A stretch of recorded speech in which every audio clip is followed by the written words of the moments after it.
On écoute. La réponse ce soir des gardiens de la révolution du côté iranien, ultimatum délirant. Écoutez. La rhétorique grossière, l'arrogance et les menaces sans fondement du président américain délirant qui découlent de l'impasse dans laquelle il se trouve et qui vise à justifier les défaites répétées de l'armée américaine n'auront aucun effet sur la poursuite des opérations offensives et écrasantes menées par les combattants de l'islam contre les ennemis américains et israéliens et ne répareront pas l'humiliation subie par les États-Unis en Asie occidentale. Avec l'aide de Dieu Tout-Puissant, chaque action que vous entreprendrez ne fera qu'ajouter une nouvelle défaite à vos défaites précédentes. Ils sont deux contre l'Iran. Vous auriez dû mener une campagne rapide, précise et écrasante. Mais cela fait 37 jours de guerre, 37 jours de menaces et de contradictions, 37 jours de propagande, de désinformation qui exposent une réalité. L'entité ne vaut rien sans les États-Unis. Et Trump ne sait pas comment vaincre l'Iran, alors que l'Iran, lui, observe, analyse et étudie les États-Unis depuis plus de 40 ans malgré ses pertes. Trump ne comprend toujours pas que l'Iran fonctionne selon ses propres règles, avec ses propres objectifs.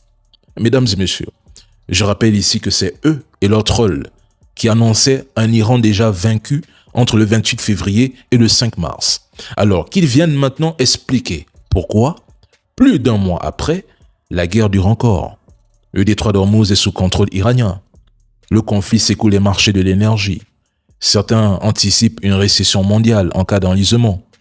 Donald Trump n'a réussi ni à mobiliser pleinement ses alliés européens et du Golfe, ni à sécuriser le détroit d'Ormuz. Et aucun effondrement du gouvernement ne se profile, ni militairement, ni par soulèvement populaire. Qui vous l'explique? Pendant ce temps, Donald Trump célèbre le sauvetage de 2 pilotes dans un pays, l'Iran, qu'il annonçait déjà anéanti et rayé. Tout ce vacarme médiatique sert à masquer une réalité simple. L'opération américano-entité ne se déroule pas comme prévu, point. Aucun des scénarios envisagés ne s'est concrétisé. Tout le monde le reconnaît, sauf les matrixés, les lobotomisés, les aveugles. La capacité de l'Iran à mener une guerre asymétrique a été sous-estimée. Maintenant, si vos pays, qu'ils soient en Afrique ou en Europe, ont accepté de se soumettre à l'Amérique, d'autres, eux, choisissent de dire non et de défendre leur souveraineté. Écrit, ils le savent, s'ils sortent dans les rues, ils vont être tués, abattus. Ils n'ont pas d'armes. On a envoyé des armes, mais le groupe était censé leur donner. Mais c'est ce que, leur donner les armes, et c'est ce que j'avais dit. J'avais prédit ça, exactement. J'aurais dit, les armes étaient censées aller chez le peuple, mais ce qui s'est passé, c'est que les gens à qui on a envoyé ces armes, les ont gardés. Ils ont dit, oh, ce sont des beaux fusils, on va les garder. Donc, la guerre pourrait se terminer très rapidement. Il faut faire quelque chose. On est en train de négocier. Et nous avons déjà changé le régime. Le régime actuel est beaucoup plus raisonnable que les fous furieux qu'on avait auparavant.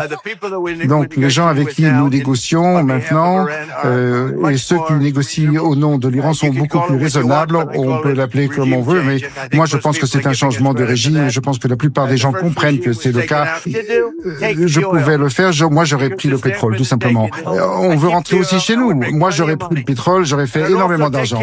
Mais il faut aussi prendre soin du peuple iranien. Donald Trump voulait armer la population pour provoquer une révolution violente. Les Américains et l'entité ont équipé certains groupes afin d'inciter une partie du peuple à se soulever contre son propre gouvernement, peu importe les pertes humaines, car les risques étaient connus dès le départ. Bon, tu donnes une calache et une roquette à un civil, et tu penses vraiment que le militaire en face va se laisser abattre sans réagir? Et aujourd'hui, après l'échec de ce plan, Trump accuse le gouvernement d'avoir éliminé ou exécuté des Iraniens. Les manifestations étaient infiltrées, et le coup avait été préparé en amont. Mais on fait croire au monde que le peuple iranien qui manifeste depuis le 28 février pour soutenir son gouvernement rejetait ses dirigeants alors qu'en réalité, des agents étrangers s'introduisaient dans le pays et utilisaient une minorité pour imposer un plan de déstabilisation et de chaos programmé.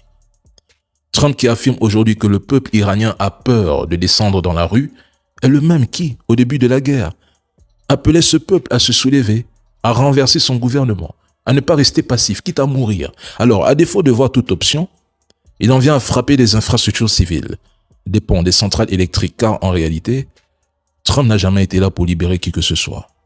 Il se moque des Iraniens. Il se moque même des Africains qui signent des accords de paix avec lui. Il ne les considère pas. Il s'est servi des Iraniens comme bouclier, comme d'un moyen pour atteindre ses objectifs. Des objectifs qui, au final, ont échoué.